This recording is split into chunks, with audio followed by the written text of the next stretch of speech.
Okay, there we go. We're live.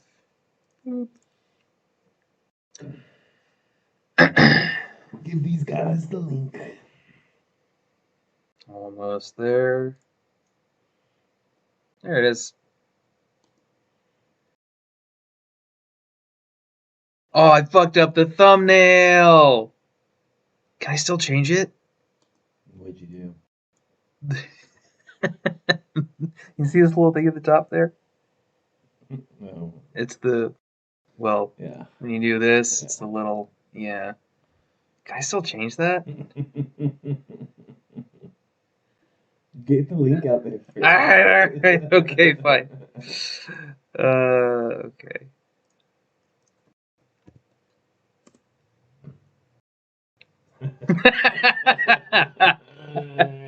Okay, we'll wait for people to get here. In the meantime, we'll see if we can change that. Then where's the thing? Okay. How did I not notice that? Okay. Don't worry, that's normal. Okay. I don't think they saw that. Well, it came up on OBS, so I think so. All right.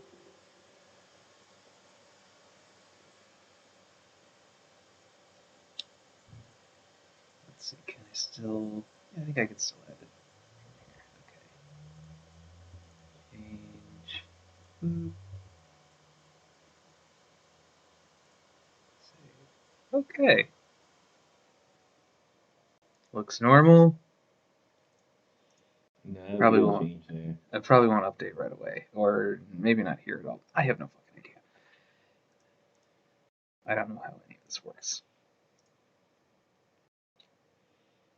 Well, it'll change when it changes. Is anyone here yet? Supposedly. Oh, there is one. That's the senior's new guy, I believe. Okay, so all right. Well, good enough. It'll change when it changes. That is 2 minutes and 30 seconds of nothing. Yeah. Well, who gives a shit? How many people are actually gonna watch these? It's just for people in the thing. We actually don't care about any of this. No. Why do you think we do such a bad job every time? Yeah. Okay. Is anyone else here? There's probably a few people. Okay. Well, I guess we can. Who is person? You're a person. I'm a. How dare you? Okay. Well, as offended as I am, we have to keep going.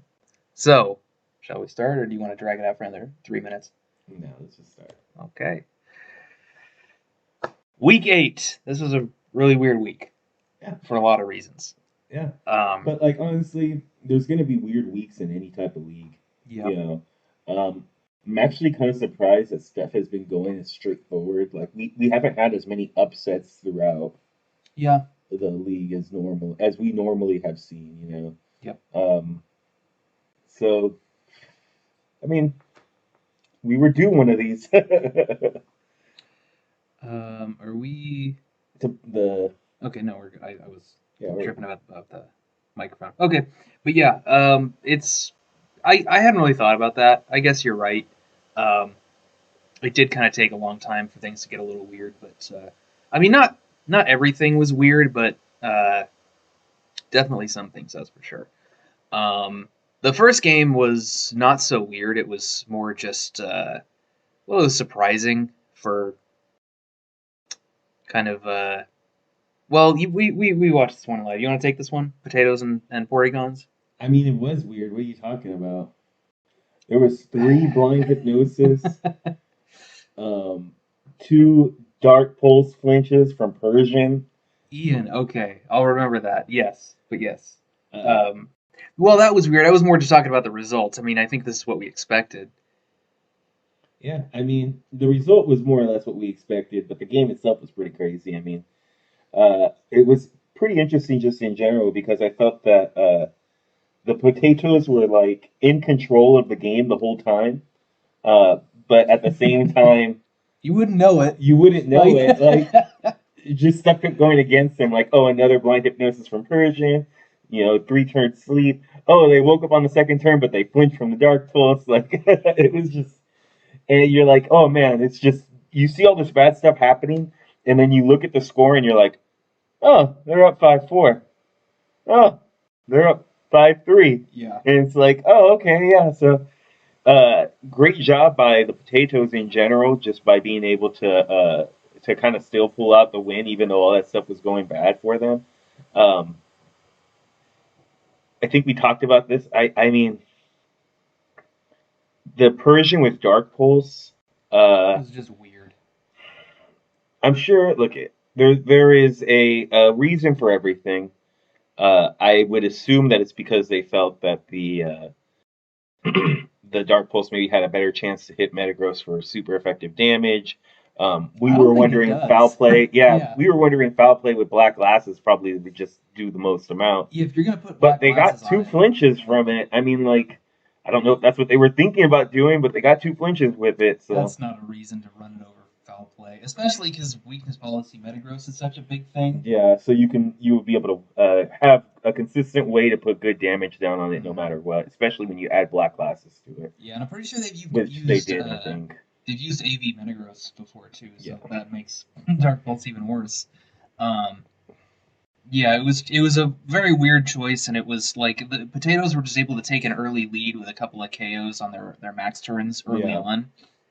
Like the Porygons led with Electabuzz and Politoed, and I just kind of got this feeling of like what are you trying to do here? Yeah. What is this for? It was just so passive, and both of those mons went down in the first 2 turns, each to a max move. So it's like they took an early lead, and then the Porygons just had no offensive pressure with this Dark Pulse Persian that's just doing 0 damage, and then the Zapdos was at -1 special attack with Spirit Break. So they just they had all this luck go their way, and it still wasn't enough to get them back in the driver's seat. I think a couple of interesting item choices too, because I noticed that they didn't have the Focus Sash on the Garchomp. They had it on the Barraskewda. No, they didn't have a Focus Sash at all. Oh, they had a Focus Sash at all, and then they had Life Orb on Garchomp and not on Barraskewda. And I was like, man, you just put the Life Orb on Barraskewda, you have a decent amount of damage output that's going out at that point. And then Focus Sash, because their Latias constantly runs Ice Beam. I think it's run Ice Beam pretty much every single week. It's going to be able to outspeed you. So yeah, actually not every single week, but like as far as attacking moves, because they like to run it pretty supportive. Oh yeah. But like when they have an attacking move on it, it's usually Ice Beam. Mm-hmm. So I mean, it just outsped it, one shot it. Garchomp couldn't do anything. So I think that was kind of a mistake too, because even if you EV it to live like a Draco Meteor, it's like the problem is they run Ice Beam most of the time, and it makes more sense for them to run it on that one. So I think like making sure, okay, we can put Sash on it, we survive an attack, and then we can hit it with a big Dragon Claw or something to do like I'm sure it doesn't knock out, maybe like a good 80%, that which it was in range for. I think that would have made it a lot easier for him. But yeah, or even just if you're just thinking about your team generally, not the specific matchup. I think it makes a hell of a lot of sense to just switch out that Muscle Band for the Focus Sash. Yeah, it was Muscle Band. Yeah, I mean, I think given the specific team matchup they had this week, I think your idea is better. But like a Focus Sash is going to be a hell of a lot better than a Muscle Band. Yeah. Because a Muscle Band's just not giving you much more damage. It's a 10% boost. You're much better off just assuming you don't get tricked, which of course they did, but you're better off if you have your item, you're better off just guaranteeing that you can get a second attack off, right? So, not that it would be a guarantee because we're playing doubles, you could get doubled up into, but I think generally that's going to be your best bet for the item. But yeah, it was a weird game with some weird sets. The Potatoes just kind of took an early lead, and all of that luck, the flinches and the sleeps and everything just weren't enough to bring it back for the Porygons. So. Yeah. Yeah, that was about it. Next one was the Delibirds versus the Wailords. This one was actually a pretty good game as well because we didn't see your typical Moltres stuff. I think they left Moltres on the bench this time. Second week in a row they did that, Yeah, I think. and the Wailords didn't bring the trusty Araquanid. They actually led with Hail. Sorry, I was going to say. Oh right, yeah, they did. I feel that lead made me feel like they just didn't do their homework because they expected Moltres to come out. Yeah. Like that's not the way the Delibirds run their Moltres. They put that shit in the back if they bring it at all. Yeah, and they had the Registeel. The Registeel got up and running right away. Yeah. I believe the Registeel Entei with the Shuckaberry and the weakness policy stuff. Yeah. It's proven to be a really good mode for them. I thought it was really good prep. They had a electric type move for Max Lightning, which they were able to go into the Squirtle with really hard, and other things that they had on that side, really effective. Most likely it was for Araquanid because Araquanid is such a big problem just in general, because I believe they had like Stomping Tantrum or Max Ground and then Max Steel Spike. Yeah. So obviously if you have like Max Ground, Max Steel Spike, their Araquanid is just going to not have anything like for that. So I thought the Max Lightning was probably a good coverage move for them. And they just got boosted, and they were able to kind of do whatever they wanted for the most part. And I believe at one point they were up 6-3. Something like that, because they got a quick KO on the Vanillix with a Steel Spike. They got a KO on the Squirtle with a Max Lightning. They went for a Stomping Tantrum on the Sandslash switch in and killed that. They were getting they were picking us some KOs, and then the Flygon came in, Dragon danced up, and was able to really start putting down pressure and actually brought him back. I believe it was only a 2-0 victory at the end there. I think it was 2-1. 2-1. Yeah, it was pretty close at the end. The Wailords did a really good job at almost bringing it back. But ultimately, I mean, it just really felt that even though the score said that, I felt that the Delibirds were kind of in control the whole time. 2-0. It was 2-0. Yeah.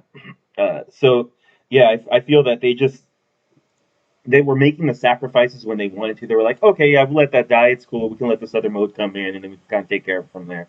And the mid-game Tailwind especially really saved them. Yeah. I think they took the KO on Wartortle, and then went for a Tailwind while their Registeel went down to another Quake, and then the Luxray just came in, was faster than Flygon. It was down to like half. I mean, I think the Luxray was Scarf anyway. But Flygon was +1. Was that +1? So you definitely needed the Tailwind there. Yeah, but either way, the Ice Vein came out, was able to take care of it, and then that was it. I mean, ultimately, it was a really good job done by the Delibirds. I felt that this was a really good game by them. Even though the Wailords, maybe like Goomer here is telling us that they took a little bit quicker to prep. I mean, yeah, it is what it is. Like, I feel that at the end of the day, the Registeel in general was just a really good bring by them. It was something that they were going to, with the right coverage that they had, the right amount of boosting that they were able to do by boosting the physical and the special defenses, with the max, Entei being able to put out pretty decent support too, with the Shuckaberry, bless you, things like that. I thought that was just really good prep by them in general. So even though it was a 2-0 victory and it was close, we've been in those games before where it's it was a 2-0, but we were pretty much in the driver's seat the whole time. And when you go back and rewatch it, I feel that's more or less what it feels like. Yeah, a lot of the time you're kind of like, we take this KO and then we get this other mod in that just takes control of the field, it's okay. Yeah. Sometimes that's what you got to do. The final score is not always an indication of how dominant or not the game was. It was just interesting from my end, from when you look at it, because at a certain point they're up 6-3 in a very commanding position. You're like, oh man, they haven't lost a Pokemon. Yeah. Both their Pokemon are in pretty good health here. This could be a rout, and it was still ended up 2-0. So. But yeah, good game in general. Yeah, well done from them. Next up, we have our game versus the Seniors. The Seniors ended up bringing out Phantom, and I think it saved them. It was an excellent bring by them. And then actually everything that they did with it, I think, was just great. from the speed tier that they were able to get it to with the EV. I'm pretty sure they just made it max speed, but like that was That's fantastic. what it looked like when we did that much damage to it with the flamethrower. Yeah, it kind of seemed like I think that it was probably Focus Sash.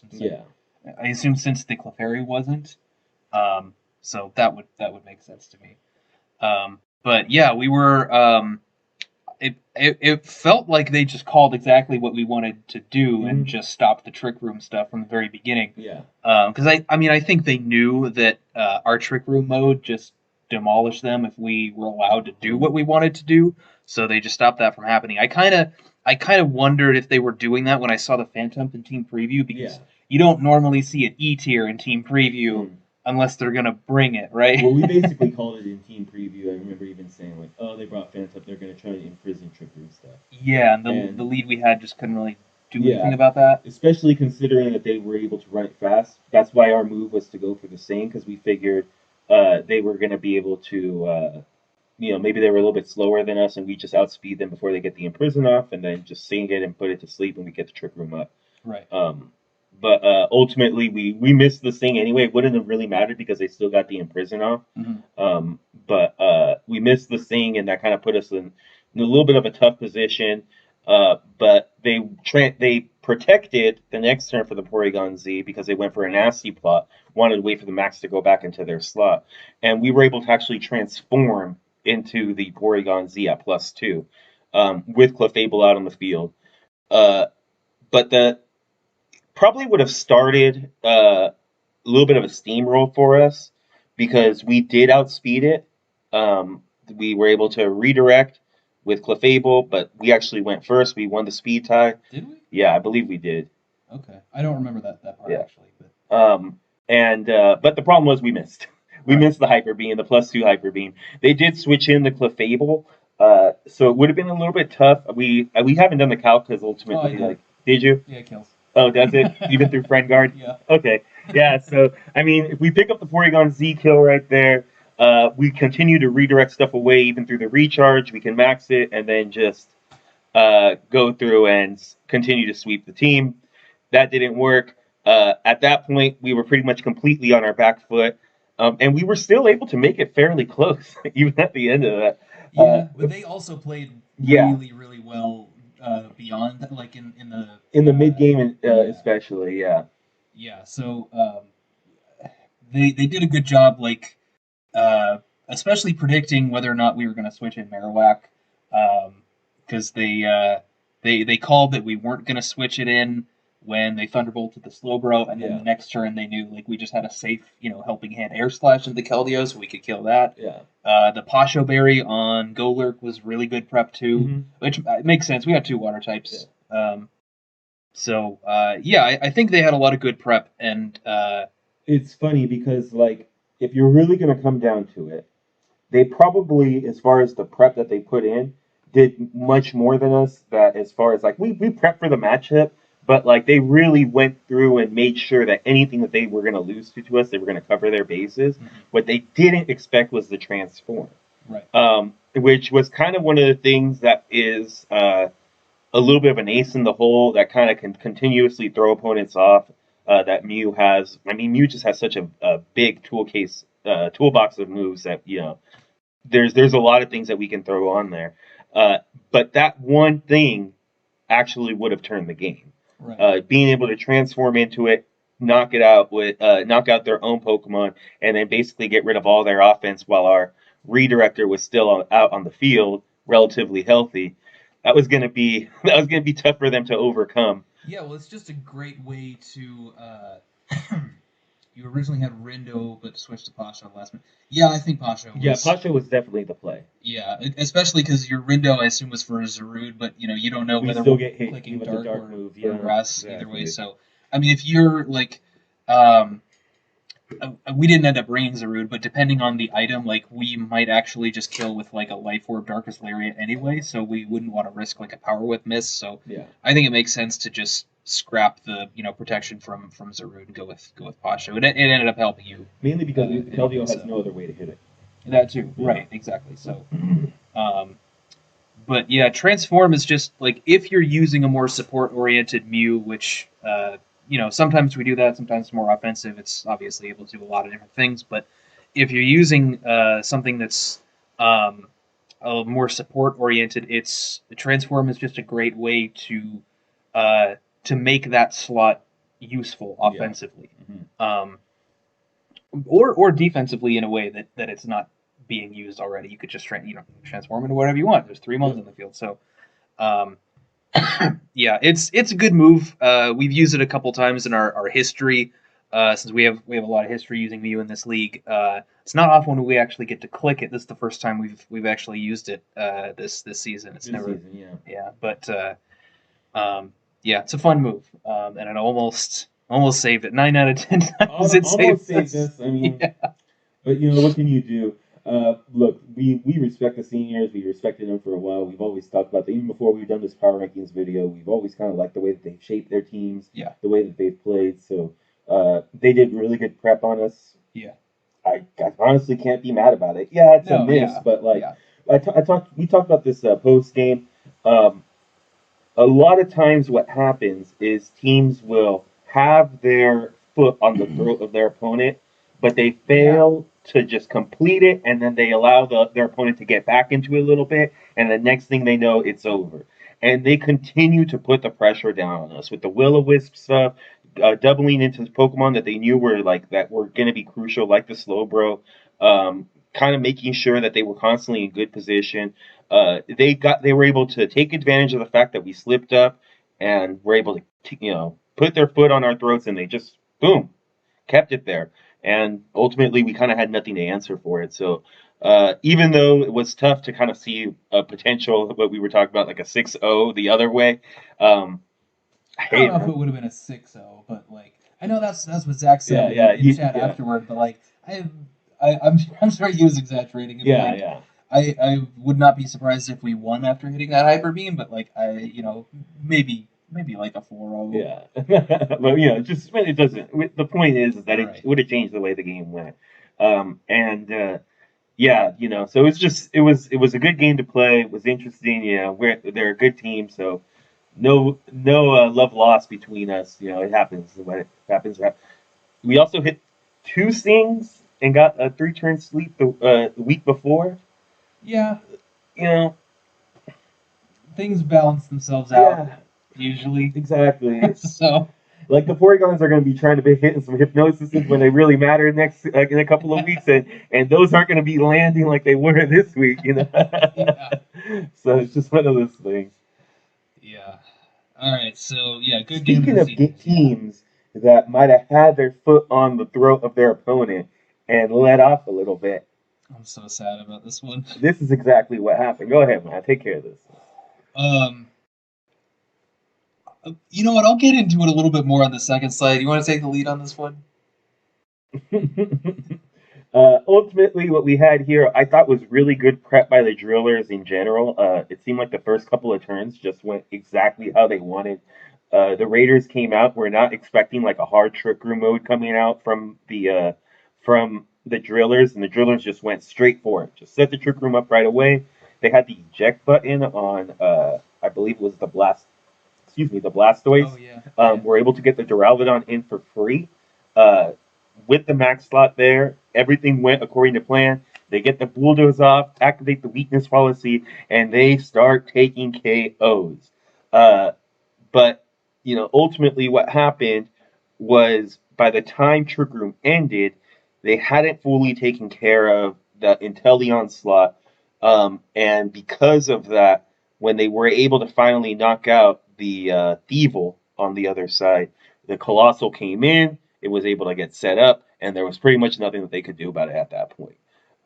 It came in and reverse sweeped up. So we talked about it a little bit.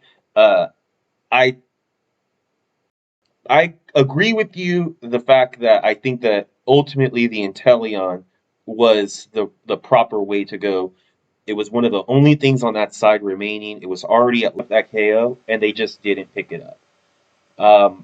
So I think that was a huge, huge issue, because once they came out of the Trick Room, they were already at -4 with the Fake Tears, or was it only -2? 2. Okay, I thought they ate 2 fake tears, but either way, it was enough fake tears or was enough drops to where they outsped, they snarled, they knocked the Duraludon out. Then at that point, the Arcanine was just snarled and knocked out the Thievul and didn't even really do much to the Inteleon. And that just allowed the the Colossal to come in, the Inteleon to start up, and there was just not a lot that they could do after that. The Colossal got going, and they just didn't have anything for it. So yeah, I felt like if they had the most crucial turn was the Duraludon's last turn of Dynamax, where the Inteleon had just protected, and it actually protected again, which I don't really get like at all because you can't from that range you can't survive another max move. So I think even if they got the double protect off, you still attack into the Inteleon slot, so you can whittle down that side, and you get rid of the thing that's able to activate Colossal. And the only thing that was behind the Inteleon was the Togekiss, so Duraludon could just go for a big, just a big. I mean, well, it was the last turn of Max, so you just Flash Cannon. But yeah, like Duraludon can deal with Togekiss well enough, and then that whole side is gone, which is one of the best things you can do in a multi-battle. And they knew that Togekiss was the last one on that side because the Raiders didn't even bring any bluffs, which is just kind of a side note. Bring bluffs. Only Vishy's allowed to not bring a bluff. Speaking of that, Vishy, bring a bluff. But bring your bluffs. Like, they only had 6 months in Team Preview. Bring 8. Yeah. There's no harm in just throwing an extra bluff on there. You can throw your opponent off. They're not sure what you have in the back, but the drillers were able to know for sure with the Inteleon on the field and the Indeedee dead, Togekiss is in the back, period. Yeah. So I think that was clearly the way to go. It's just a win-win. You prevent the Colossal from getting set up, and you're able to kill one side easier. So I think that was probably their ticket to victory. It's a little heartbreaking seeing them target the Thievul that turn. I get it. I do. And then I think there was another turn where they were trying to snarl down the Inteleon while Light Screen was up. It just didn't really do anything. Did nothing. I think they needed to just go for a big Flare Blitz. I realized that Inteleon resisted, but it was very low, and it's a free Pokemon. It's at 35%. I think if they had Flare Blitz to go for it, I think the problem, and I didn't see their move. You said that they saw it. You said that you saw it in I don't. I'm not 100% sure on that. And that's the issue with Hector and Allan and Brian is that Arcanine I bet could have like Heat Wave, Will-O-Wisp, Morning Sun, and just any other move. I think we see Snarl coming out of it. So I could totally see them be like, dude, we didn't have Flare Blitz that time. Like the Snarl I get, but I don't know. I feel like you got to have Flare Blitz against a Thwackey, right? Yeah. But I don't think they don't have Intimidate either. Oh, and they have Berserker too. The Thwackey and the Berserker were the ones they left out. But I think they. I don't want to repeat myself too much, but yeah, they needed to target on the Intelligence. Well, I mean, I think the way you can describe it here, and the difference between the Raiders and the Seniors right here was, or our game between the Seniors and the Drillers game between the Raiders, is the Drillers had the foot on the throat and they didn't finish it. The Seniors prepped well enough to where they didn't allow us to do that. We really didn't see that from the Raiders. No offense to the Raiders. I think they got their victory. That's, all well and good. But ultimately, this comes down to a big mistake from the Driller side here. Like, right. I think that a lot of the blame kind of falls to them because not only did they have the opportunity to just completely take the lead and go with it, it ultimately cost them the game by just letting that happen. So yeah, you hate to see it. Yeah, it was really rough, and we'll talk about it a little bit more and the repercussions and the power rankings when we're in the next couple of slides. But yeah, it was a tough loss for the Drillers there, definitely. Moving on to Shield Division. First game we have is the Regigeezers versus the St. Louis Bulus. Ouch. Okay, I'm good. Maybe I'm not good. Hold on.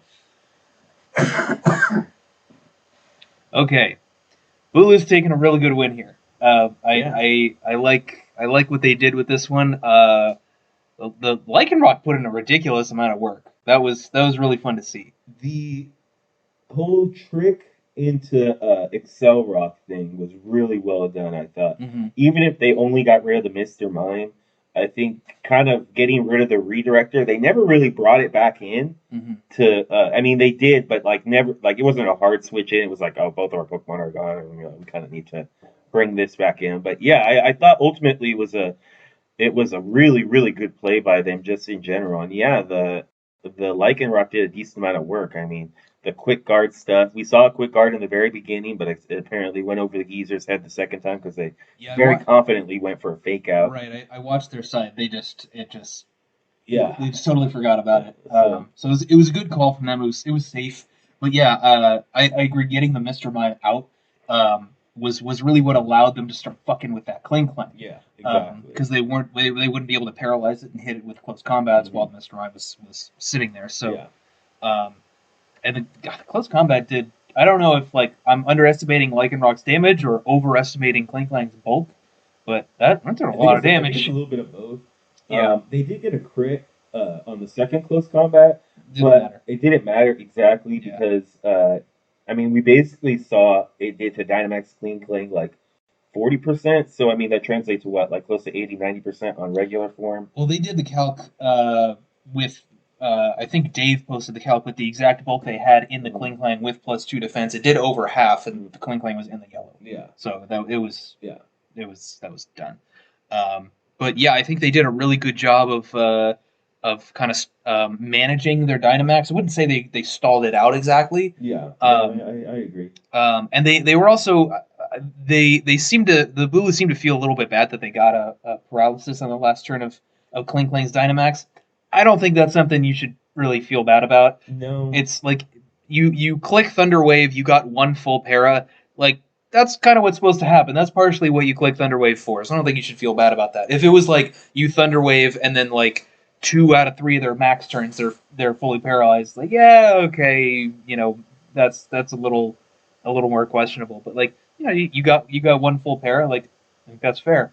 Yeah, I mean ultimately I think when you run stuff like that, you're doing it for the speed control, which obviously that's what they did it for. They were doing it to kind of control the what is it, gear grind? Is that the you're talking about the boosting move? Yeah. Shift gear. Shift gear, I don't know. Yeah. To kind of mitigate the speed from the shift gear. It does suck. I don't know how much of a difference it would have made. It would have made a huge difference. Don't get me wrong. When you lose a max move, or a turn of max, that's a huge, huge deal. But I think the way that the Bulus were able to come in later with the Heatran, continue to put down the pressure, I don't know how much they would have had left for that. Also, we're lucky. We're not, I guess not lucky, but the Geezers didn't know that they were air balloon, and the whole time they were like, we got high horsepower. We'll take care of that. And they just weren't able to get it off. But good thing, because if they would have clicked into it, they'd be like, oh, man. Because I don't think it was ever popped.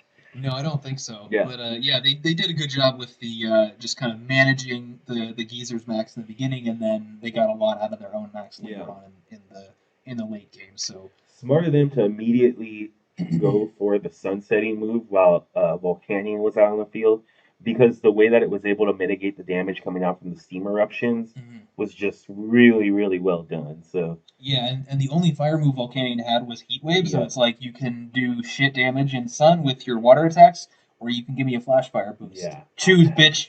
I thought I didn't really like that either, honestly. I noticed that too. I'm like, yeah, if you're going against Heatran, you can't just have Heat Wave as your only move. That's why we used Fiery Dance on Volcarona in finals last season. That's exactly it. Why. Yeah. Because we were so terrified of this Chandelure coming out. Even though they only used Flash Fire a couple of times, we were like, if they go Flash Fire, it's over. So we cannot put Heat Wave on it because we need to be able to not boost that thing. And yeah, they could only go for these steam engines that were essentially not doing anything to any of their Pokemon because the sun was out. So good job by them. I thought ultimately it came down to just really, really good prep and play from the Bulus. Mm-hmm. Yeah. Geezer still played well, but yeah. Two other things I want to comment on though. Number one, Bulus put Stealth Rock on the Lycanroc, which I'm kind of upset about, but they didn't click it, so I'll give them a pass. Number two, this is more the real one.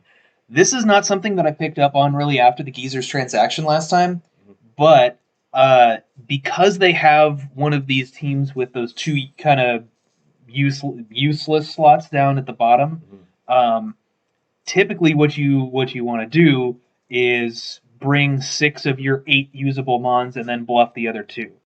They have a problem here though, because they can't do that, because then your opponents know that Regigeezers is not coming. Yeah. If Coughing is not in team preview, you know that it's not happening. So if you're gonna bluff Regigeezers, you always have to bluff Coughing with it. But then that means that one of your other useful Pokemon has to be out. Yeah. So like this time, because usually that's going to be Klinklang that you just kick out of there. But they had Klinklang. Right, but they're actually using it this time, so they had to get Weavile out of there, which actually turned out to be pretty great for the Bulus, because that was the one Fake Out user that they were worried about, because Fake Out and Quick Guard are on the same level, and the Weavile is going to be faster than Lycanroc. So Fake Out Weavile, especially as a lead, would have been a little bit of a problem for what they were trying to do. Because it's faster than Liepard too, so you can just fake out the Liepard, it force it out with the eject button, right? So that would have been a little bit of a problem, but they I was watching their end, they saw there was no Weavile in team preview, and they were like, "Yep, good shit." So that's kind of a problem with running Regigeezers Coughing instead of Regigeezers Wheezing. Yeah. Because you're leaving out one of the useful Pokemon that you're going to be bringing. Right. But and like I said, usually I think that's going to be Klinklang. But I the more I thought about it, the more I actually kind of liked Klinklang in this matchup. Yeah, I agree. It's a little bit weird against Heatran because you don't have anything to hit it all that well. But I'm assuming they had Wild Charge, so they have good damage against both of the Bulus redirectors, which is kind of nice. And it's good against the Lycanroc. It's good against the Rillaboom. So. The full para really sucked because it was putting in work and it could have continued to put in work. I just don't see what it does against the Air Balloon Heatran. Yeah, nothing. Yeah, I mean, and that, I think that's really what it comes down to, because had they not played the way that they did, I would have definitely said oh man, that Klinklang game, the full para, that really slowed down their momentum. They weren't able to really get anything done afterwards, so it really kind of sucked. But I just feel the way that they played by just waiting to Dynamax the Heatran and preserving their resources until that moment was the best way that they could do it. And I don't know what else the Geezers could have done to stop that, even with the full amount of their. Because it was maxed. You're not really doing anything with Mr. Mime. Yeah, just even with all their resources, I don't see how they beat that in the mid game. So yeah, wasn't great. Yeah. Good game with the Bulus there. Next up, we got the Patras. It doesn't click. This one ended up being an auto forfeit. Tekka and Alex seem to be kind of MIA, which seems to be normal for Tekka. He seems to be kind of flaky. Alex been active in there. I'm not going to say that he's ignoring anything, but I know Alex personally, so he doesn't seem like the type to kind of just flake out on this kind of stuff. No, I don't think so. Going through some personal stuff. But I wanted to make sure that he was okay, because he doesn't usually just fall off the radar like this. So yeah, luckily he is okay. Just something must be going on. Sucks for his teammates. No Glocka. Yeah. So. Well. I'm hoping that he makes a return this week. If you happen to see Alex, go ahead and give us a call at 1-800-BURNOUT. That's about it. Free +3 win for doesn't play. Yeah. You want to take the next one too? Sure. Yeah. I mean, it was. Did you want to take it? Yeah. I mean. It's pretty straightforward, I think. Pretty straightforward. It was real rough because I feel that the jurors kind of identified what was causing them a lot of issues. was the Regigeezers. The problem was the spammers did a great job protecting it whilst continuing to maintain the offense that they were able to put out. Interesting little thing that they did was they ran what's it called? Chlorophyll on the Tangela, so that way they can get max flare up. It was able to outspeed the Raichu, was able to knock it out before they were able to kind of do anything with it.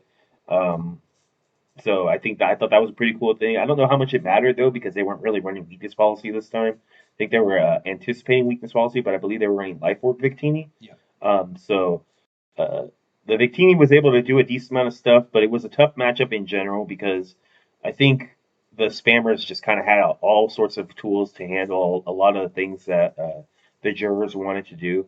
One of the issues that I feel the jurors are kind of going through right now is their team just doesn't have the raw offense that it needs to blow through. Because the issue with Tapu Fini is an amazing endgame option to have. It can single-handedly win you games, but it oftentimes needs like 6 or 7 turns to do that. You don't have 6 or 7 turns in this to where you could just be passive all the time. Right. So you need to quickly be able to get offense going so that way you can steamroll. And to the jurors' credit, I feel like they've done a great job doing that. The weakness policy stuff has been really good. They throw a Life Orb on the right mon that they feel like, you know what, let's not try this weakness policy stuff. Let's just throw a Life Orb on it. I think we can hit some of the calcs that we need to get to. Against Doesn't Click, probably their best game this year. They ran weakness policy, Tapu Fini with Discharge on the Raichu. Yeah. Just a lot of really good ways to kind of make sure they can consistently get that stuff up. So yeah, it ultimately was just a tough matchup for them because the spammers knew that the Regieleki was their key to victory, and they were protecting it when they could. They were both switching out so that way they can kind of continuously put down damage.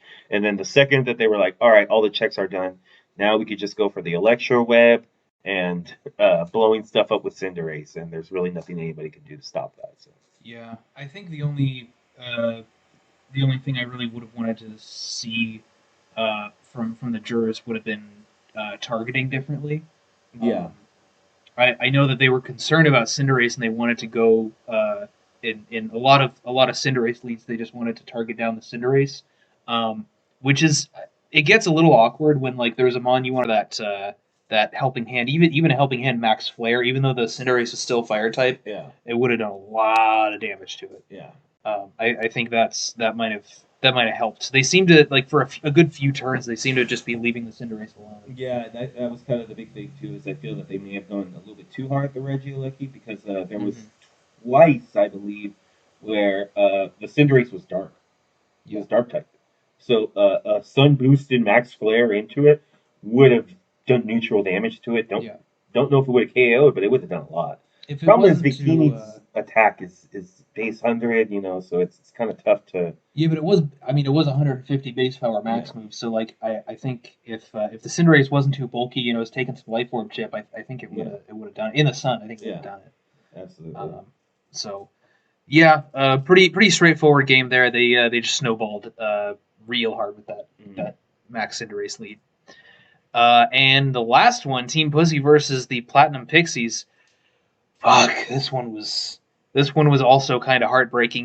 Maybe even more so than any of the other games that we've seen this week. Team Pussy got kind of an early lead with a turn 1 Hatterene max, but it was a little bit awkward coming out of the max because they were just super slow and they just couldn't really do much else because Trick Room they hadn't set up Trick Room yet. Yeah. They just maxed the Hatterene right off the bat, and then they got a lot of damage off. They killed the Munchlax. They got the Palkia down to red. They were doing a lot of good stuff.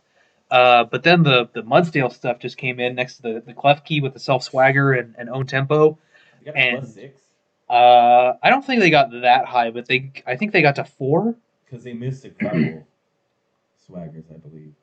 Oh, did they really? Okay. They did. It's always so tough. I know. But I'm pretty sure they missed a swagger because there was one time where Klefki did something and no prompt appeared. It just text and that was it. Okay. And then the next turn they they just swaggered again. So it was swagger, Klefki did something, no prompt appeared, and then swagger again. So I assumed that it was just like swagger. Yeah, it might be. Yeah. Either way, I mean, even with that miss, the Mudsdale put in so much work. It did. It really did. And is that one that I forgot to put on the? I think I forgot to put Mudsdale on the slides. Damn it! Gotta put Mudsdale, man. Oh well, I put it there before. It's cool. Anyway, I didn't want to say anything. This is why Ty and Nick don't like you. I know, that's fine. So yeah, the Mudsdale put in a shit ton of work, and you could see even like with the light screen up, and I think it was AV too. The Mantine was trying to scald down. And I know Team Pussy likes to use these bulky ass Mantines. You could see there was a poison move on there. I'm assuming that was toxic. Yeah. I don't know what other. I think it gets gunk shot, but why would you do that? So I'm sure that was just toxic. That's the kind of Mantine they like to run, especially because they had Roost. Yeah. So I don't know if they had any special attack investment. The Skulls were just doing nothing, and Klefki was setting up the Misty Terrain, so it couldn't get burned either. They got one chance to get a burn. I saw that. The Misty Terrain ended, they stalled it, and it just didn't get the burn, and then it knocked it. I know. Didn't knock it out, I don't think, but yeah. It hit something for a lot of damage. Yeah. So, but the craziest part came at the end of the game when they went for the self swagger onto the Galarian Slowbro, and it didn't have own tempo. Yeah. And they knew that the Cinderace was sucker punching. That like they could tell. I'm sure they could tell from the damage that it was choice band. Yeah. Because it didn't take any life orb damage, and it did a fuck ton of damage to the Slowbro. So you could see on the turn that the Cinderace would have killed the Slowbro, the Sucker Punch did not go off. Yeah. So there was not an attacking move. I talked to Ty later. He said he was clicking Trick Room. And then the Slowbro was so low from the Sucker Punch to the previous turn that hitting itself in confusion was enough to knock it out, and then Team Pussy won off of HP. It was 2-2. You know, here's the thing that bothered me the most, Matt. I think that the 3-minute mark came up. The Slowbro at that point was at full health. The Swagger had already gone into it, but I think that was the turn that they were going to get hit in confusion. Or no, it was the turn before, sorry. So the Swagger hadn't gone off yet. But the point of what I'm saying is, once the 3-minute mark comes up and you have a lead Pokemon in there, you need to stop clicking stuff. Especially once you saw, oh, geez, we got confused. We need to be careful here. And I think going for Protect or going for Trick Room, knowing that, or having to like, oh, okay, Sucker Punch is really going to kill you. There's nothing else the Cinderace can hit us with. Let's just go for Sucker Punch. Let's just go for like a non-attacking move here. Trick Room would have been good. I thought for sure, like when the 3-minute mark came up, just go, oh, double protect, just double protect, and then we'll stall out another minute, and then we'll see if we can kind of like get something going, and we'll just win 3-2. Like, because at that point you only have 2 or 3 turns left. Just so you know, after that turn, 5 turns were played. 5 turns. At the 3-minute mark. I didn't realize it was that much. Yeah. So it's one of the other mistakes that they made in addition to just like not slow playing it, they ended up playing out more at least one other turn after the Slowbro went down. They didn't even have an attacking move on Klefki. Yeah, and they kept going. And they took a little bit of psychic damage on the Klefki. Mm-hmm. Like, who knows, that like Cinderace and Palkia were both very, very low, and then it was just the Hatterene and the Klefki. Yeah. And like, who knows, that psychic might have made the difference. Yeah, you can't do that. I think so. Yeah. Like, you gotta slow play it when you have the advantage and that warning comes up, and you gotta. I think there was less than a minute left, and they still played out that turn. They still played out the turn, yeah, and that's what I mean is you know, at 3-minute mark, 2 to 3 turns, that's normal. 5, you guys were both mashing, and you know, Team Pussy, they're like mash it. We're trying to finish it, because ultimately, I think the only way you continue to play it out is if you're not confused. Yeah. If you don't get the confusion. because you can kind of scout it out. You can go, oh, we just Trick Room. We just keep clicking Trick Room and we win. Yeah. You know, there's no way that he can stop us if we just continue to just click Trick Room every time. So yeah, I think it was rough in general, but it was still a good game. It was a good, really good game by all of them. So yeah. All right. So that does it for week 8. Yeah. That took less than an hour. All right, let's go. Ooh, we're getting better. I don't know. Are we aiming to go faster? I don't know. Anyway, moving on to power rankings. Oops, not there. All right, controversy time. First of all, I'm sorry that I didn't put Mudsail on here. Second of all, let's see. So wait, right there, right to the left of Cinderace too. This is perfect. Whatever. Perfect spot. It's been on here before. It's had its spotlight. So, okay. Porygons and Patrats. Porygons, we felt we needed to move them down because that was a rough match. Getting so much luck in your favor, and you still lose pretty decisively. Yeah. It was, even though the Patrats didn't play, we got moved down for that. That was really bad. I think there's nothing left to say. Yeah. The Patriots didn't do anything to deserve getting moved up a slot. It's just we felt like we had to move Porygons down. And honestly, it's probably just a one-time thing because if the Patriots can't get something going, they're probably going to be moving down to 18 permanently. Because this would be the third game that they had to postpone. So. I'm not sure. I'm not going to get into it. I'm not a mod. So here's why. First of all, your placement has a lot to do with the players around you. The Pixies were already above you, and both the Raiders and the Pixies, being some of those more bottom end teams, they both stood up to some of these giants this week. Now, obviously the Pixies didn't end up winning. We just got done talking about that game, but that was a game they quote unquote should have won. If they played the timer correctly, they won. If they had the right ability on Slowbro, they won. If they did both of those things, they definitely won. The Jurors against Doesn't Click last week is another great example. Right, exactly. So, are we getting hopefully legs. Yeah. But yeah, people are spoiled, man. We're getting like 1 or 2 lag spikes a time, and they're like, we gotta tell them there's lag. I'm just kidding, Izzy Max. We love you. But yeah, I think that's a good way to put it. It's a lot like the Jurors against Doesn't Click. They were able to stand up against one of the top teams, and they win that almost every time. So I think it didn't really. We felt like we couldn't really move the Pixies or the Raiders up because of the other teams that are above them. If things keep going this way, if they have more good games in the next week or two, they're moving up. They're like this. Both of these games for both of them are good things to have kind of on their resume.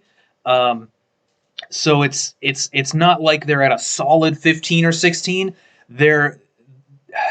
Both of them are really on the cusp of moving up. Yeah. And we also there was a kind of a debate about whether we wanted to just swap the Pixies and the Raiders spots. And part of the reason we didn't want the Pixies did so well, but part of it was also because we felt like the result from the Raiders and the Drillers game was more a result of the Drillers making a crucial mistake rather than the Raiders outplaying them or outprepping them, right? Yeah, and I think it's also worth noting too that you guys are going to see in the top rankings that there wasn't no movement from this upset of a game. Yeah. The problem is that the pushback was so hard against the Drillers that it made it to where we couldn't move. We were blaming the other team so hard that it's tough for us to also simultaneously give credit to the team that won. And so it more or less reflects what we were saying. The Raiders stay where they are. The Drillers move down. So, yeah, I think that moves up. I'm sure the Raiders aren't going to be super happy about it because they move up a little bit because of that. But we've done this with a few teams in the sense where they're like best way to put it is like torquing up, right? Like we're ready to move them up, but we're waiting for that big win to really shoot them. The Mudkips had a great one, right? Where like we were watching their games, we were like, okay, they just need one good win for us to really put them up there, and that's what they did. They were able to get one really good win with the Glass Strier. They just demolished in a very decisive victory, and we were able to move them up like I believe 4 or 5 slots because of it. So I think that's really what it is. Is while I'm sure Jared is and the other Raiders are very happy for getting this victory, especially against a top team. I think a more decisive victory is really what we're looking for.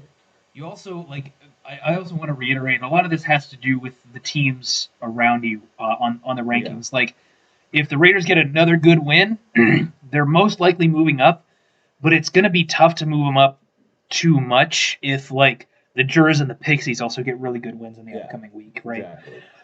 Exactly. So it has a lot to do with where everyone else is at, what everyone else is doing, and it has a lot to do with, like, how your wins go, how your games go just in general, and how responsible you are for those wins and losses. So, like I think that when the Jurors lost against Doesn't Click, we didn't move them down for that. Like I almost wanted to move them up. So a lot of this, your record is obviously a part of this, but we got to take into account the way these games play out. So. Next up is the Jurors. You want to take these top teams up here? Yeah, sure. With the Jurors, we moved them down 2 slots. Not really too much to talk about. They lost in a hard matchup this week against the Spammers. I mean, they're right up above each other. You could tell there's not a lot of things that this team can really do to handle, like a good Cinderace Regigeezers lead, which is more or less what they did. They brought Tangela instead to kind of mitigate some of the damage, and they just executed their game playing well, So not too much that the Jurors could do. I think that they brought it as close as they could, but we still have to punish the Jurors a little bit. They're going to move down 2 slots. And then the Spammers moving up a slot, taking a good win just in general. I mean, this is the kind of stuff that we kind of expected from the Spammers in the first place. So just a good win from them. And the Bulus, same story, different team, We're moving them up a slot because they're doing what we kind of had expected of them, to compete with some of these top teams on a consistent basis and pull out wins when in matchups where like it's a toss up, because we talked about it while we were kind of favoring the Geezers a little bit more. Some of these games are real easy to call. Some of them aren't. This was one that wasn't as easy to call. And that's how it should be. That's how they should be playing these. So picking up wins against these that aren't going to be easy to call, and I mean they beat Doesn't Click, so I mean they have a couple good bigs already. So hopefully they can kind of carry this momentum a little bit into the later part of the season and beyond. But good. Ultimately, I think we just have a lot of good teams in this league in general. Like it's just really tough to kind of people really poo being on the bottom of these like PRs, but like. There's like really no other multi-battle league, but like we have so many world's caliber players here that are world's caliber in doubles, and are able to play like some of these formats just really, really well. And then you give them a bigger toolbox that they're used to working with in VGC, because in VGC we're all very used to like working with these confined like rule sets, like, oh, you can only use these particular Pokemon and only these moves from this gen, and whereas multi-battle's just like, here's what you can use, go ahead and do whatever you want. We get such interesting things from these top players, like from Team Pussy, like from the Po-Tay-Toes, the Drillers. I mean, the Drillers have 2 world's caliber players on their team. Brian's a very good player too, that he just, even though he hasn't made worlds, it's like he's still one of the top players in SoCal. You just have a lot of really, really good talent here. So, I mean, I wouldn't be mad about being anywhere on this list. Honestly, it's tough. Yeah, like somebody's got to be at the bottom, and we have a lot of good teams. Yeah, Exactly. All right. All right, next up, we got the Potatoes at number 11. It was kind of hard to move them up after a win that you kind of expect them to take. Yeah. I don't think nobody's moved up after taking a win against the Porygons. Nothing against. I don't know if we'd say nobody, but I think we may have because that was our first win. But we didn't really move because we moved up after the bye. Remember? So we decided to keep ourselves. Yeah. Oh, okay. I don't really remember that too well, but I'll take your word for it.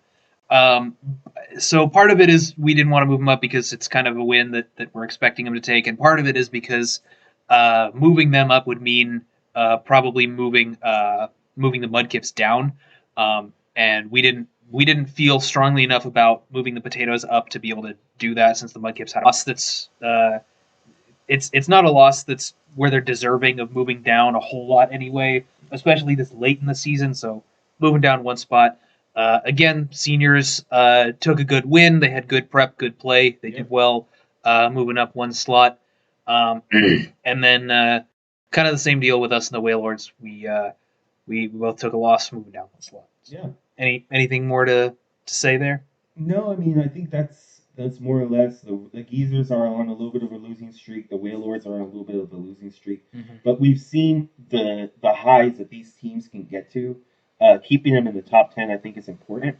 Not saying that they can't drop out of the top 10. Right, of course they can. Yeah. But we're looking for a serious fumble.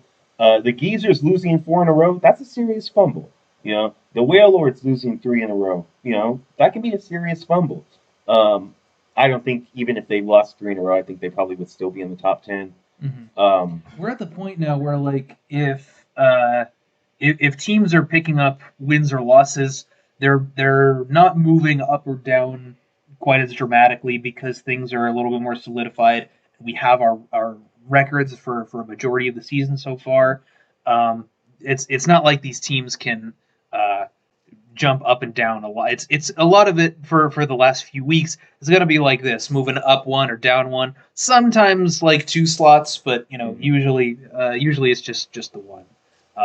Like we kind of, I sort of felt like I wanted to move either the Spammers or the Bulus up a little bit more, but like you just when things are this solidified and like there's a couple of teams here in 10 and 11 that we definitely can't move down. Like it's hard to do that. So a lot of the time it is just going to be those minor ups and downs this late in the season. So also hello to you, Jared.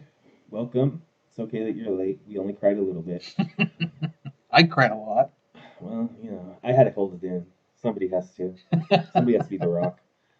Also, I think you can correct me if I'm wrong, but this is our second E tier that we've had on the slides this season. So, yeah, great job, guys. Good job, seniors. I love those guys. I'm glad. Honestly, we talked about this before.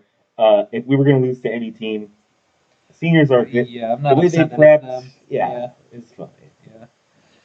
All right, moving on to number 5, moving back into the top 5, the darn Heckin Delibirds, taking a good win against a good team. Mm-hmm. So, kind of talked about the game already. They've just they've been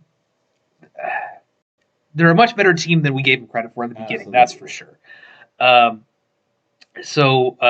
And they've I'd expect a team like this to lean more heavily on the Moltres than they have been, and they've done a really good job of utilizing other stuff in really creative ways. And this was a good showing from them. Yeah, this Regigeezers is proving to be a really good backbone of their team here. I guess when you have a backbone made of steel, it's you're gonna have some good sturdiness there. Yeah, but I think you're absolutely right. The Luxray has been able to put in good work. Yeah. Able to bring several different types of set. I love the scarf set that they brought this time with the ice coverage. But I think ultimately what we're seeing here, prep on prep on prep. Man, they do their homework. And I think that's really going to be the key thing that's going to hold them into the playoffs, hold them later into the year, is they identify what's going to be best against the opposing team, and they bring it. This is the second time they brought the weakness policy, Reggie Steele stuff. Both times they brought it, it was absolutely the call. I think the last time they had like a body press iron defense set with body press iron defense, right? The one that I was especially impressed with was the assault vest Reggie Steele next to the coaching. Yeah. That had the body press on. I mean, they've been able to do so many different things with it. So a lot of really creative Pokemon that they have. Nidoking stands out, a big part of that. The Entei, I think, is a really good part of that. Mm-hmm. They just have solid Pokemon that they're able to fill specific roles with. So I think just big props to them. They deserve to be in these top, few slots. It was a big win for them. So good job overall. Yeah, if they can keep it up, then they'll stick around in the top 5. They've been in and out a couple of times, so hopefully they can, for their sake, they can stay here. So yeah, definitely. Not a lot to say about a few of these because we have Doesn't Click. They had a bye, so we're just keeping them where they are. Yep. They're a good team. They're number 4. Deserve to be here. That's pretty much it. Yep. Number 3 is the SoCal Cheek Drillers. This is where we can talk. Yeah. I mean, I don't want to rehash the match too much. We talked about that already. But, yeah, they fumbled pretty bad. And I also want to say that this was... Remember last week when... I think we might have said this more than just last week, but we definitely said it last week where we're talking about how Team Pussy was number 1, Drillers were number 2. They're both undefeated, right? And it doesn't necessarily have to stay that way just because Team Pussy keeps winning. I definitely said that... well, let's just talk about these two in particular. These two together. 2, we got the Mats. They moved up just because we had to move the Drillers down. They had a bye, so nothing much to say there. And then of course Team Pussy staying at number 1. So let's talk about Team Pussy and the Drillers here. So I said last week that the Drillers and Team Pussy could flop, could switch even if they both keep winning. Yeah.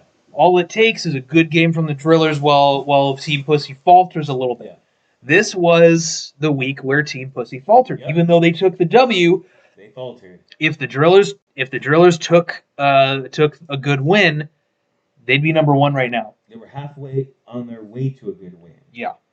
It's not even like with us, the prep that they were able to stop our game plan and then the unfortunate miss. It kind of set it in stone for us that we were behind the 8 ball from like turn 2.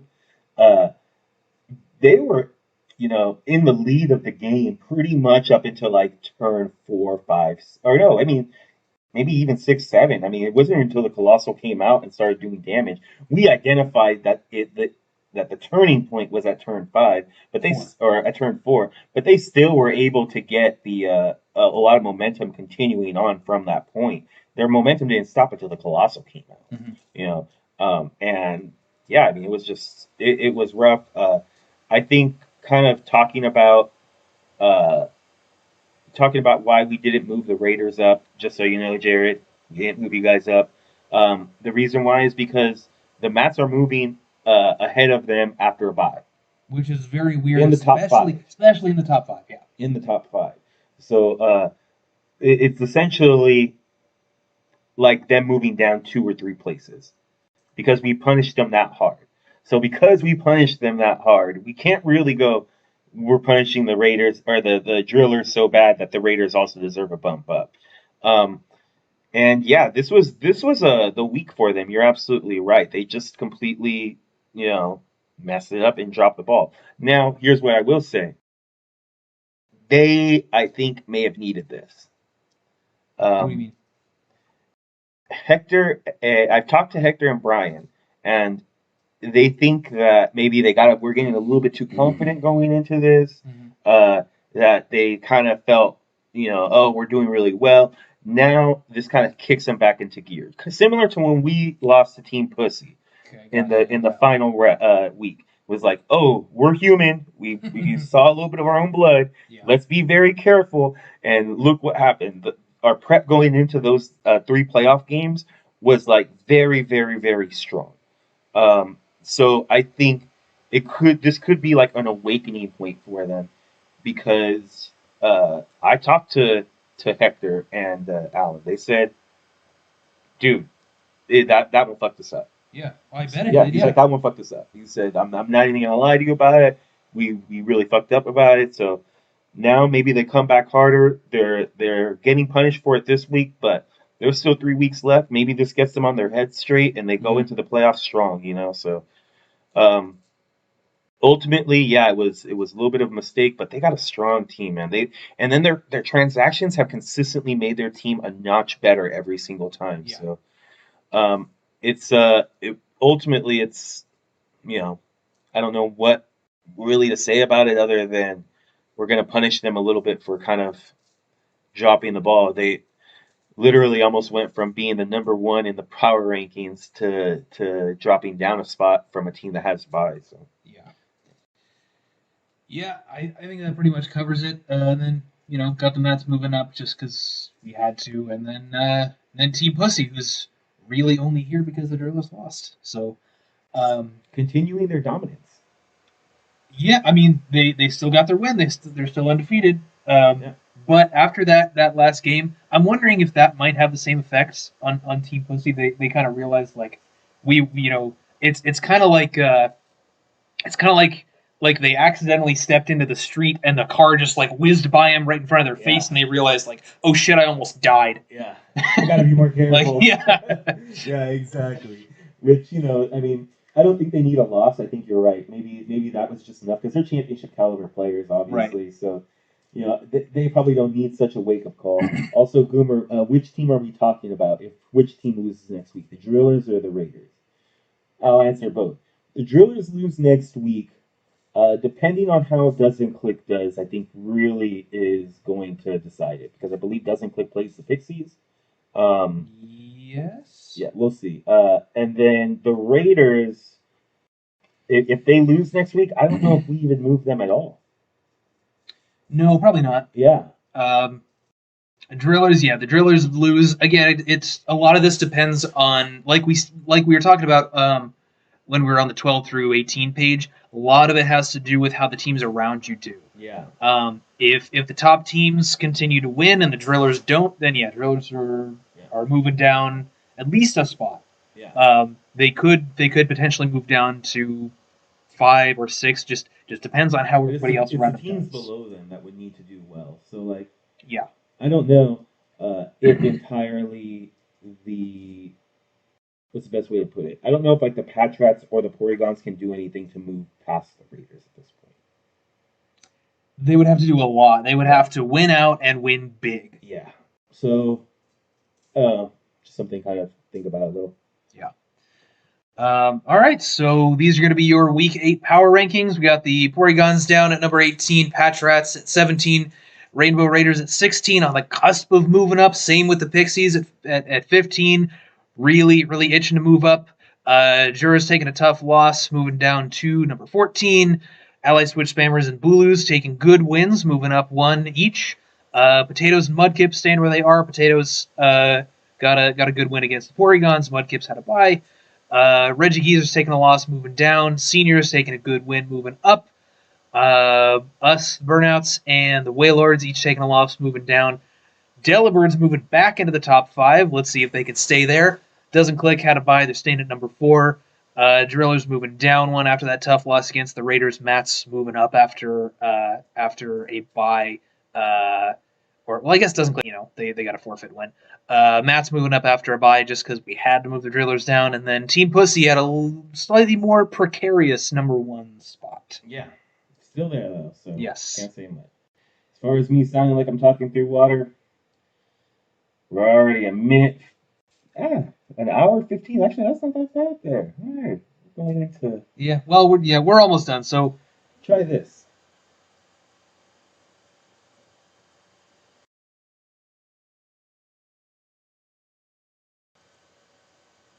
I wonder if this is. Do I sound normal? Who knows? Either way, we're moving on.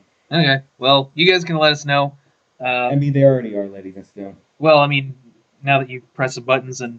We'll see how I sound, but I don't know. Boopity, boopity, boopity. All right. Moving on to the Week 9 pick'em. So we got Sadistic Seniors and Team Pussy. Right, Team Pussy's not even playing this week, so they're probably staying at number 1. I sound normal. Okay. So Team Pussy, yeah, probably staying at number 1. Seniors taking a rest. We got Shield Sword Division, us versus the Wailords. It's gonna be a big one. It's gonna be a big one. We choose us. Are you sure? Yes, every time. Okay. Then we got the Delibirds versus the Drillers. This is I feel after the way this week went, I feel weird picking the Drillers, but I think it still makes sense.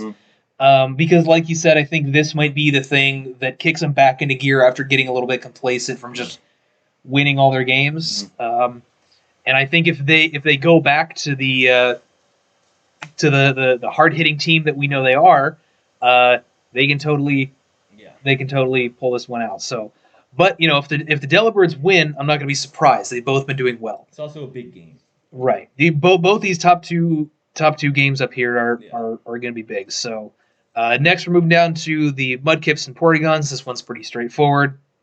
It's kind of hard to choose the Porygons over anybody else. Excuse me. Potatoes and Raiders. Now, this one is a little bit harder to tell than the one above it, but I mean, the records are what they are. We really like the Potatoes team. I think they're I like how do I want to say this? I definitely expected them to have a better record with the team that they have. And I think if they can use this team optimally, they're gonna do well in pretty much any matchup. If the Raiders bring it, they can make it happen. Exactly. So that should be good. Honestly, all the Sword Division games I think have some potential for some good matches there. Particularly because the Porygons might have a decent matchup against that team. More decent than we initially think. But we'll see. Horse might be tough for him. Yeah, I mean, Horse is going to be tough for everybody. But, next, the Bulus and the Jurors. This is going to be a close game. This is one that we kind of talked about a little bit. I think I just kind of like the redirection and Firewater Grass Core a little bit more on the Jurors here. But ultimately, I think this is going to be a positioning game of the ages. Lots of good play here. These teams are pretty similar, in my opinion. They got good redirection that complements their hard hitters very well. Good Firewater Grass Core that is able to kind of have a lot of different coverage types and are able to hit several different things on the field. And also, they tend to be a little bit bulkier. The Pokemon they use are a little bit on the bulky side. So because of that, these games tend to rely a little bit more on positioning than some of the other ones do. And these players in general like to play the positioning battle. So I think it's going to be really close. Ultimately, I think the Jurors is probably going to come out on top here, just because I like their just head-to-head matchup a little bit more. As far as the team composition is concerned.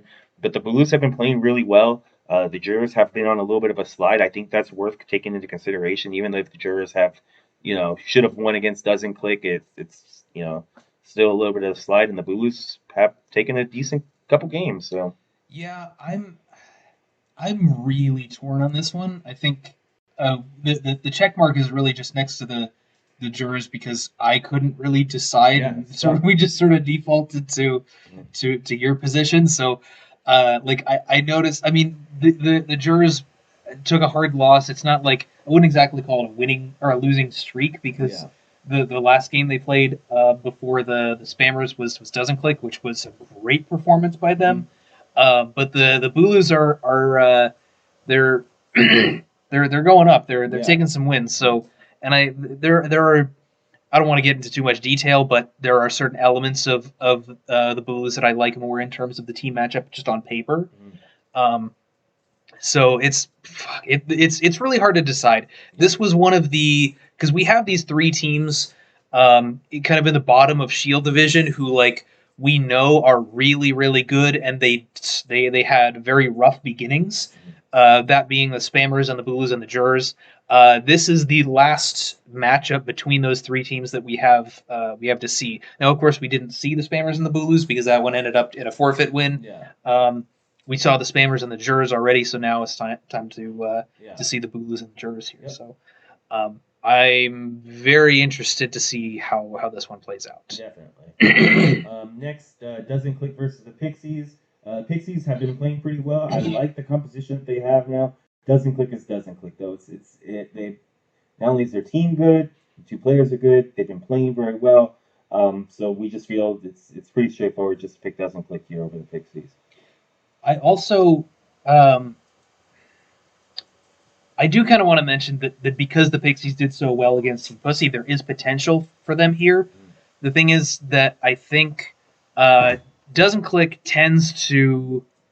I think they tend to put more effort into their prep than Team Pussy does. I think Team Pussy, they change some stuff around sometimes, but they're kind of like the Wailords in that they have classics that they tend to use a lot, and I think that kind of hurt them in prepping for the Mudsdale.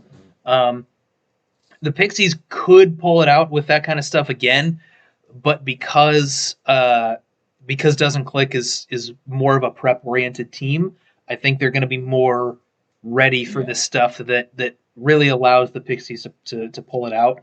And I think this is something that you mentioned maybe last week or something after we saw the the Palkia transaction. I think because you can't max that U tier, and when looking at the rest of the team, the Mudsdale is the number one thing to max. So I think it's a little bit like if we go back to let's look at the Pixies down here. Mudsdale is a great Maxmon, and then Lucario, like if you have a beat up user, then maybe, but it's pretty frail. Crobat, no. Klefki, no.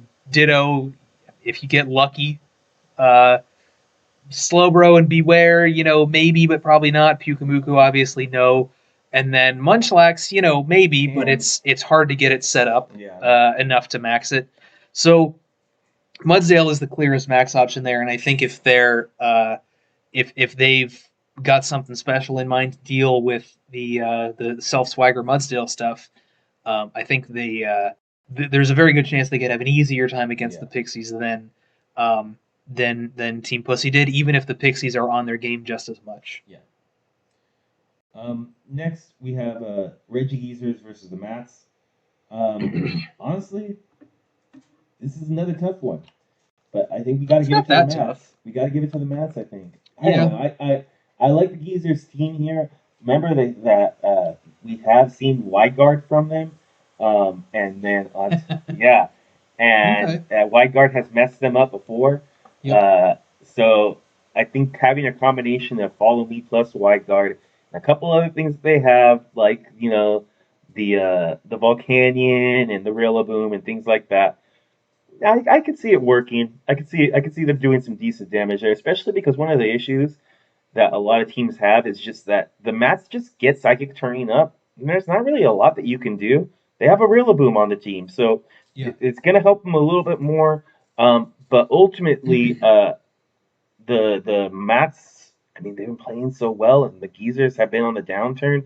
This is not exactly a great, comeback game for the Geezers, at least matchup. You're gonna have to really fight for this win. If you get the win, you feel great when you get it, but on paper you're like, oh man, do we really want to go into this big losing streak and then also have to go against the Mats to get out of it? Yeah. So ultimately we're going to choose the Mats here, but I think the Regigeezers have a lot of tools that they can use. It's going to be an interesting game for sure. If the Mats underestimate them, which Benevici, I don't know if just the way they prep and build, it feels like they're always prepping and building for the finals of a particular match, So they never seem to sleep on anyone. They always seem to put the same amount of prep every single week. So I think that's really good from them too.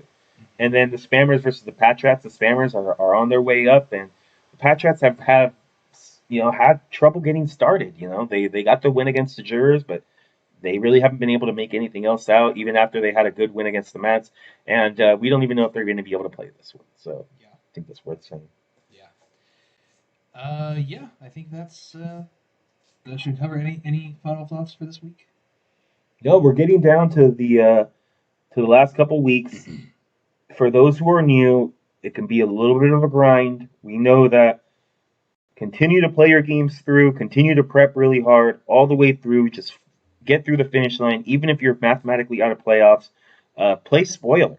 Do your best to try and spoil some of these teams that are making playoff runs right now because they didn't win a lot of other games. So don't just give up because we are in the late half of this late part of the season here. So it can feel like a little bit of a grind as we start getting out of it. That's just how leagues get, right? Mm-hmm. Everybody's excited in the beginning because it's a new team and everybody's 0-0 and you have hope. And now we're in week 9, So keep going, guys. We're almost there. We're gonna take a long break. So, anything else? No, I think we're good. All right.